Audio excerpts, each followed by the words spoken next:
রাজি হয়ে যান না। কুরবানি দিতে দেব, সামনে থেকে দাঁড়িয়ে লড়াই করবো, গুলি খেলে আগে গুলি খাবো, সেটা পরোয়া করি না।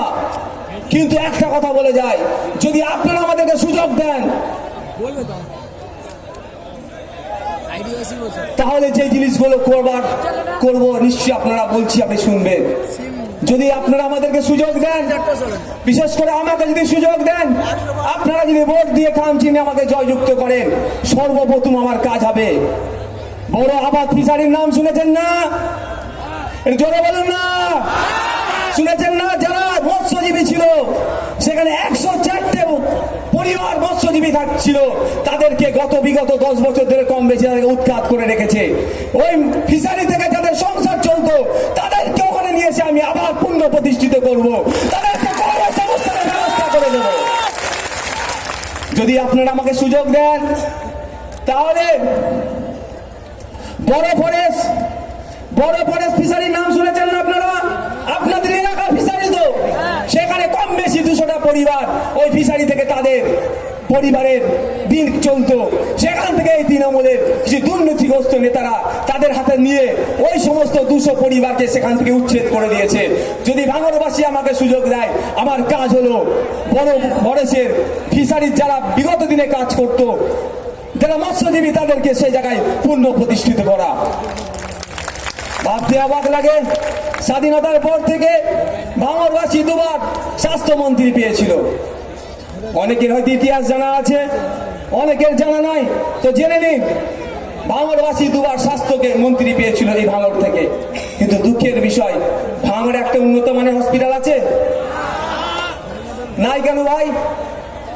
1951-52 সাল থেকে তো আপনারা ভোট দিচ্ছেন, তারপরেও নাই কেন? ওই জন্য অল্টারনেটিভ হিসাবে আপনাদেরকে আমি বলছি, এই মঞ্চ থেকে দাঁড়িয়ে আমি অদা করছি, যদি আপনারা আমাকে ভোট দিয়ে জিতান, এখানে একটা আমি উন্নত মানের হসপিটাল বানিয়ে দেব। আমার গাঁটের টাকার কথা বলছি না, এই টাকাটা হচ্ছে আমরা সংযুক্ত মোর্চার সরকার গঠন করব, সেখান থেকে স্বাস্থ্য বিভাগ থেকে যে টাকাটা অ্যালাট হবে, ভাঙড়ের জন্য আমি লড়াই করবো। বিধানসভার মধ্যে গিয়ে ভাঙড়বাসীকে আমি একটা উন্নত মানের হসপিটাল উপহার দেব। শুধু আপনারা আমাকে সহযোগিতা করুন। সহযোগিতাটা আপনাদের এটাই, 10 তারিখ পর্যন্ত আপনারা মাথা ঠান্ডা করে থাকবেন। ছলে বলে কলে কৌশলে আপনাদের মাথা গরম করাবেন, আপনাদেরকে বিভিন্ন ভাবে বলবে, কাউকে দিয়ে প্রেস কনফারেন্স করিয়ে দেবে, কাউকে দিয়ে ওটা করিয়ে দেবে, কখনো সিম্বলের কথা বলবে, কখনো দলের কথা বলবে। ভাই একটা কথা বলছি, যারা উপস্থিত আছেন এখানে, যিনি উপস্থিত আছেন বিমান সাহেব, কমরেড, এনার থেকে অভিজ্ঞ মানুষ পশ্চিমবাংলার রাজনীতিতে আর কেউ আছে? উনি যখন আইএসএফ এর সাথে জোট করলেন, উনি কি পিঁয়াজ ছিলছিলেন নাকি? উনি তীক্ষ্ণ বুদ্ধি সম্পন্ন। আমি তো ভাবি যে উনি ওই বয়সে ওখানে বসে আলিমুদ্দিন স্ট্রিটে সারা রাজ্যের কিভাবে খবর রাখে। সত্যি গর্বিত ওনার কাছে আমি বসে। উনি আমাকে প্রত্যেকটা বিধানসভার ভৌগোলিক অবস্থান পর্যন্ত ওনার টেবিলে বসে মুখস্থ গড়গড় করে বলে দিচ্ছিলেন। তার সাথে আমরা যোগ করেছি, তার মূল কাণ্ডারি হচ্ছেন তিনি জানেন না সিম্বলের ব্যাপার কি হতে পারে। তিনি আর কোনো মন্তব্য নেই। আর কিছু 2 পয়সার লোককে দিয়ে কি করা হচ্ছে? প্রেস কনফারেন্স করে দেওয়া হচ্ছে না। সব ব্যাটার টিকিটের জন্য হই হই করছিল, টিকিট পায়নি আর হই হই করছে। তখন গত 2-1 দিন আগে আপনারা একটা ভিডিও দেখেছেন না? টাকার মাধ্যমে নাকি সিট বিক্রি করা হচ্ছে। আচ্ছা, আপনারা তো সব বিবেক শুভ বুদ্ধি সম্পন্ন মানুষ। বামপন্থীরা আমাদেরকে 30টা সিট দিয়েছিল, আমরা 4টে ছেড়ে দিয়েছি, জানেন তো? উপস্থিত এখানে জিজ্ঞাসা করে নেবেন, যদি টাকা দিয়ে সিট বিক্রি করা আমাদের চিন্তা ভাবনা থাকতো তাহলে ওই 4টে ছেড়ে দিতাম। টাকা দিয়ে সিট বিক্রি নয়, ওরা টাকা দিয়ে ওদের ইমান বিক্রি করছে। আর আব্বাস সিদ্দিকীকে টাকা দিয়ে কেউ কিনতে পারবে না। যদি টাকা দিয়ে কিন্তু আপনি যা দালালি করছেন আজকে প্রেস কনফারেন্স করে, সেই দিদিমণি কবেই কিনে নিতে পারত।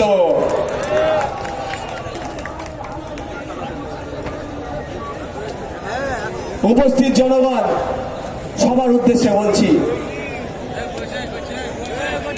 বামনঘাটা দেওতা 1, দেওতা 2 সহ বেশ কিছু এলাকাতে খোঁজ খবর নিয়ে দেখছি বেশ কিছুদিন ধরে বিগত দিন থেকে এখানে আজ তারা নিজস্ব জায়গায় বাড়ি তৈরি করবে, নিজের জায়গাতে বাড়ি তৈরি করবে। দুঃখের বিষয় লোকাল নেতারা এসে বাড়ি আটকে দিচ্ছে। কোনো সময় লোকাল নেতারা প্রশাসনের সহযোগিতা নিয়ে প্রশাসনকে পাঠিয়ে তাদেরকে চেপে দেওয়া হচ্ছে আর বলা হচ্ছে টাকা দাও, নাহলে তোমাদেরকে বাড়ি করতে দেওয়া হবে না। আমি একদম দায়িত্ব সহকারে বলতে পারি আপনাদেরকে যে আপনারা যদি আইএসএফ তথা সংযুক্ত মোর্চার সমর্থিত প্রার্থী পীরজাদা নওশাদ সিদ্দিকীকে জয়যুক্ত করেন, একবারের জন্য আপনাদের কাছে কোনো তোলাবাজ যাবে না। বাড়ির জন্য কেউ টাকা চাইতে যাবে না, বিধবা ভাতার থেকে কেউ টাকা কাটবে না, বার্ধক্য ভাতা থেকে কেউ টাকা কাটবে না। বরঞ্চ আমাদের ছেলেদের কাজ হবে পাড়ায় পাড়ায় গিয়ে খোঁজ নেওয়া, মহল্লায় মহল্লায় গিয়ে খোঁজ নেওয়া, কটা বিধবা আছে, কটা বার্ধক্য উপনীত হয়েছে, তাদেরকে কিভাবে ভাতার ব্যবস্থা করে দেওয়া হয় সেই দায়িত্ব নিয়ে কাজ করবে। আপনারা ডিসাইড করুন যে কাটমানির টাকা যে খাচ্ছে তাদের হাত শক্ত করবেন, না সংযুক্ত মোর্চা যারা আপনার কাছে এসে ওয়াদা করে যাচ্ছে এই এই কাজগুলো আগামীতে হবে, তার হাতটা সহযোগিতা শক্ত করবেন। আপনাদের উপরে ছেড়ে দিলাম। ভাবতে অবাক লাগে, ভাবতে অবাক লাগে। অনেক ভাষণবাজি হয়, এর 34 বছর দেখায় দিদিমণি, আর দিল্লিতে 60 বছর দেখায় কংগ্রেসের। আমি তো একটা প্রশ্ন তুলতে পারি ভাঙড়বাসীর কাছে, গত 10 বছর ধরে দিদিমণিতে রাজ্যে দায়িত্বভার নিয়ে বসে আছে, লেদার কমপ্লেক্স ছাড়া আর একটা কর্মসংস্থানের জায়গার নাম হল যেখান থেকে ভাঙড়বাসীর কর্মসংস্থানের ব্যবস্থা করা আছে, বলতে পারবেন? আমাদেরকে এই সংযুক্ত মোর্চাকে যদি আপনারা সুযোগ দেন, আমরা ভাঙড়বাসীর জন্য নতুন কর্মসংস্থানের ব্যবস্থা করব এবং লেদার কমপ্লেক্সে যাতে আরো বেশি বেশি কর্মসংস্থান হয় সেদিকেও আমরা ধ্যান রাখবো।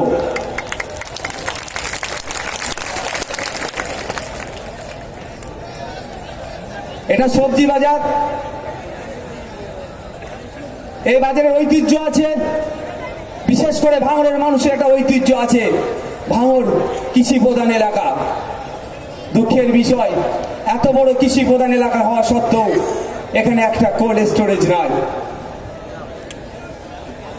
আমাদের এখানে শ্রদ্ধেয় সম্মানীয় সিনিয়র মোস্ট লিডার আছেন, আমি আশা করবো তার মুখ দিয়ে এটা বলবে যে আগামী দিনে সংযুক্ত মোর্চা সরকারে আসলে এবং ভাঙড় থেকে সংযুক্ত মোর্চার প্রার্থী জিতলে এখানে একটা কোল্ড স্টোরের ব্যবস্থা করে দেবেন উনি। রাজি আছেন তো? শ্রদ্ধেয় সম্মানীয় নেতার মুখ থেকে আমি শুনতে চাই যাতে আগামী দিনে তিনি এইটা ঘোষণা করেন এবং উনি যেটা মুখ থেকে বলবেন সেটা বাস্তবে রূপ দেবেন। উনি দিদিমণি নয়, 10,000 মাদ্রাসা দেওয়ার কথা বলেছিল, উনি সেই দিদিমণি নয়। 10,000 মাদ্রাসা দেওয়া তো দূরের কথা, বামপন্থের আমলে 614টা মাদ্রাসা ছিল। আজকের ডেটে খোঁজ নিয়ে দেখুন 614টা মাদ্রাসার মধ্যে 337টা মাদ্রাসায় হেডমাস্টার নাই। এই হচ্ছে আমাদের দিদিমণি। সেই কথা ইনি করবেন না, ইনি যেটা মুখে বলবেন সেটাকে বাস্তবে রূপ দেয়, সেটা আমি নিজে উপলব্ধি করেছি। আলিমুদ্দিনে গিয়ে আমি দেখেছি এনার মুখের সাথে কাজের একটু ডিফারেন্স নেই, 100% ইনি রাখেন। সেই ভরসা দিয়ে আমি না শ্রদ্ধেয় সম্মানীয় বিমান সাহেবকে বলবো আপনি এটা জনগণের উদ্দেশ্যে বলবেন। ভাঙড়ের জনগণ নিশ্চয় জানেন ভাঙড় টু পাকাপোল যে রাস্তাটা আছে জানেন তো নাকি? প্রতিবারই তো দিদিমণির পিডব্লিউডি ডিপার্টমেন্ট থেকে টাকা অ্যালার্ট করে দিচ্ছে। টাকাটা কার কাছে যাচ্ছে ভাই বলুন না? তো যার কাছে টাকা যাচ্ছে তাকে কি আবার পুনর্নির্বাচিত করবেন বা সেই পার্টিকে আবার পুনর্নির্বাচিত করবেন? সর্বপ্রথম কাজ হবে উন্নয়নের, রোড উন্নয়নের জন্য ওই আবুল হুদা রোডটা সংস্কার সর্বপ্রথম কাজ হবে, যেটা প্রায় 10 বছর ধরে হচ্ছে। শুধু মাল পড়ছে আর মালটা উঠে বিল্ডার্সে চলে যাচ্ছে। তথ্য আমার কাছে আছে, কার বিল্ডার্সে গিয়ে বিক্রি হয়, কে কত পার্সেন্ট টাকা পায়, সে তথ্য আছে আমার কাছে। সময়ের সাথে যদি কেউ চ্যালেঞ্জে আসে সেটা আমি দেখাতে পারবো। তো সময় এসেছে উন্নয়নের ফুলঝুড়ি দিয়ে বেরিয়ে যাবো, ওটাও বলছি না আমি। যে চিন্তা ভাবনা আছে ভাঙড়কে একটা মডেল বিধানসভা তৈরি করব। ভাঙড়কে একটা মডেল বিধানসভা তৈরি করব। যে দিদিমণি 2008 সালের পর থেকে এই ভাঙড় মানে বোম, গুলি, পিস্তল, সন্ত্রাসীদের আখড়া বলে দেখে দিয়েছিল, সেই দিদিমণির মুখে আমি উত্তর দিয়ে দেখাবো এই ভাঙড় হচ্ছে শুধু পশ্চিম বাংলা নয়, ভারতবর্ষের one of the best assembly constituency করে দেখিয়ে দেব যদি আপনাদের সহযোগিতা পায়। আপনারা রাজি আছেন তো? যারা ওপরে আছেন রাজি আছেন তো? যারা দূরে আছেন রাজি আছেন তো? যারা ওইদিকে মা বোনেরা আছেন রাজি আছেন তো? সবাই রাজি আছেন তো? তাহলে আশা করতে পারি তো আপনাদের কাছ থেকে যে ভাঙড়কে একটা মডেল বানাবো, যারা ভারতবর্ষের বুকে ভাঙড় ভাঙড় আওয়াজ হবে ওই বোমগুলি পিস্তল হিসাবে নয়। ভাঙড় হবে একটা শিক্ষা কেন্দ্র তৈরি হবে। ভাঙড় মানে মানুষের আর্থসামাজিক জীবনের যে আছে সেটার পরিবর্তন ঘটিয়ে নতুন রূপে, নতুনভাবে, নতুন পলিসি দিয়ে ভাঙড়বাসীকে তাদের সামাজিক থেকে শুরু করে আর্থসামাজিক প্রত্যেকটা লেভেলে তারা উন্নত চরম শিকারে পৌঁছাবে। আপনারা রাজি আছেন তো? ভাই এইদিকে যারা আছে একটু বসে গেলে মনে হয় ভালো হয়, অসুবিধা হচ্ছে পিছন দিকের বাইরে।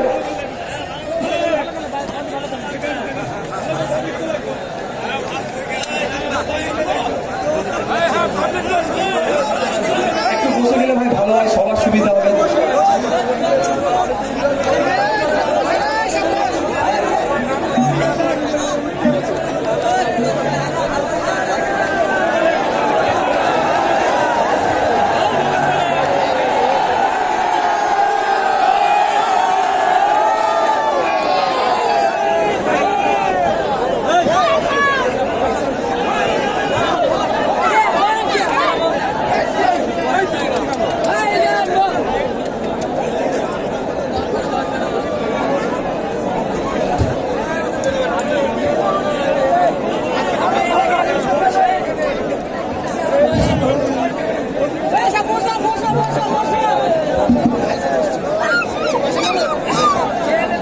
আপনারা সামনের দিকটা একটু বসে গেলে পিছনের ভাইরাদের দেখতে একটু সুবিধা হবে।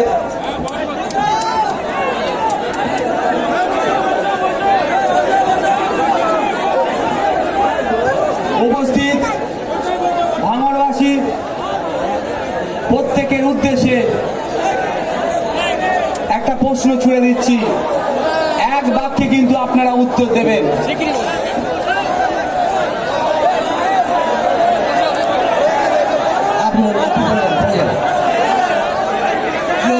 কি হলো? আরে এইদিকে আসুন, এইদিকে আসুন, ভাইজান এখনো আসেনি, এই দিকটা আসুন। উনি আছে কচুয়ার কাছে আছে, এখানে আসুন, আপনারা মিটিংটা শুনুন। এখন বলছেন প্রার্থী বলছেন, শুনুন।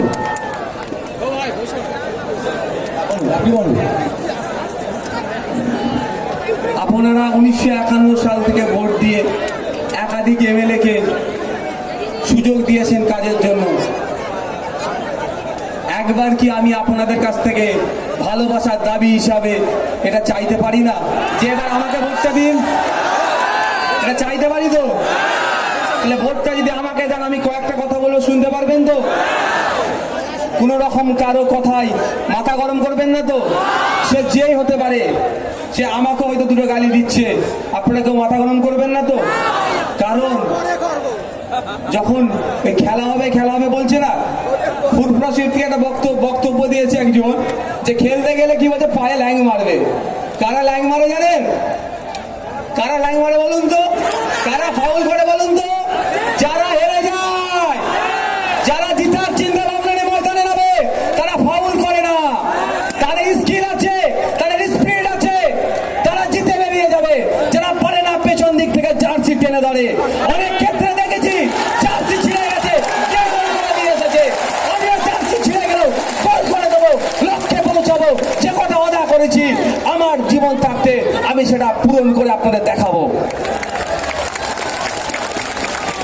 তাই আবার অনুরোধ করব, আপনারা কেউ মাথা গরম করবেন না।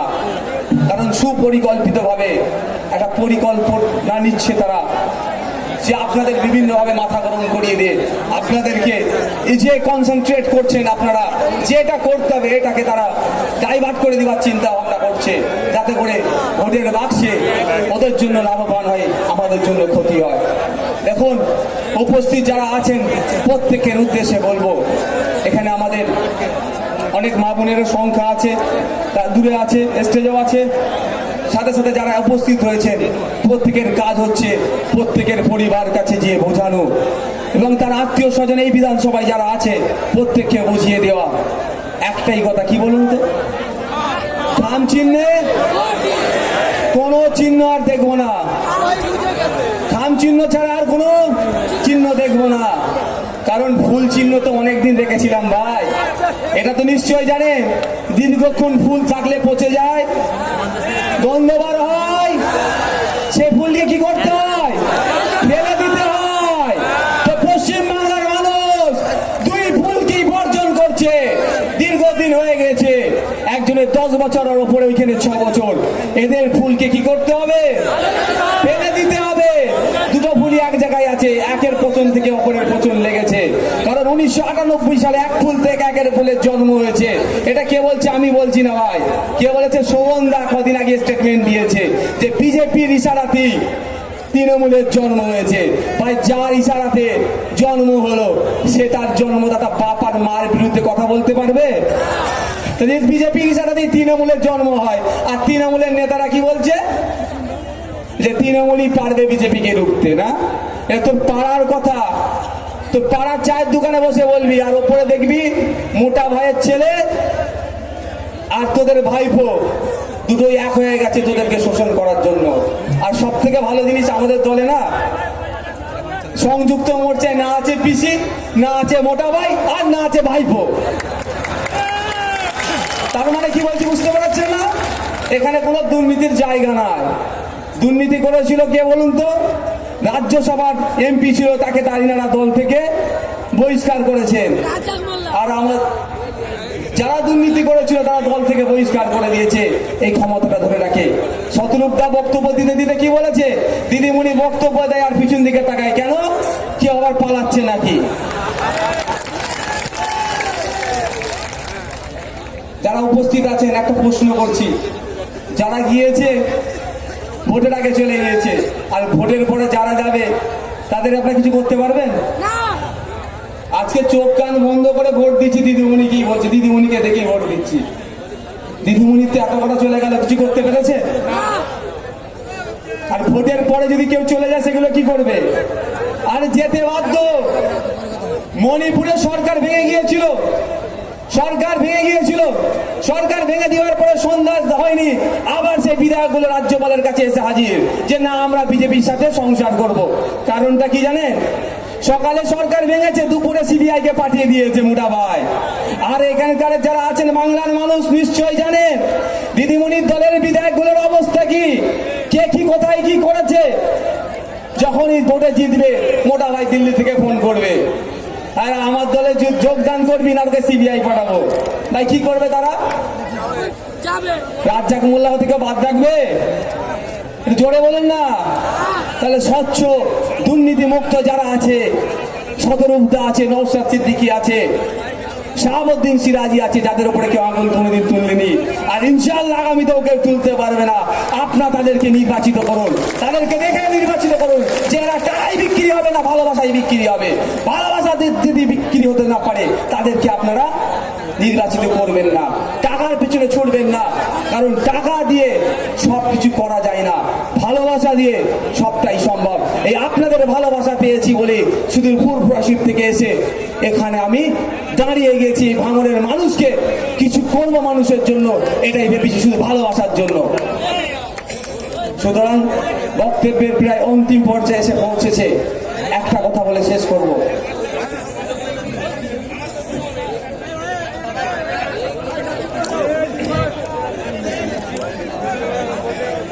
ভোটের দিনকে আর ভোটের আগের দিনকে আপনাদের একটু সজাগ থাকতে হবে।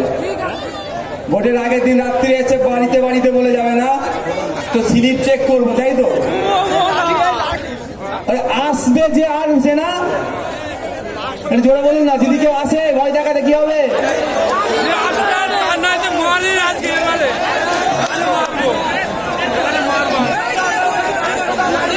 বেঁধে রেখে দেবেন, ভোটের পরে ছেড়ে দেবেন, মারধর করবেন না, বেঁধে রেখে দেবেন। সবই তো আমার পাড়ার ছেলে আসবে, বাইরের তো কেউ আসবে না, সবই তো আমার আত্মীয় স্বজনের মধ্যে আসবে ভয় দেখাতে। তাকে ধরে বেঁধে রেখে দেবেন, ভাই ভোটটা দিয়ে এসি তোকে ছেড়ে দেবো, ঠিক আছে? এই বলে বক্তব্য শেষ করলাম, ভালো থাকবেন।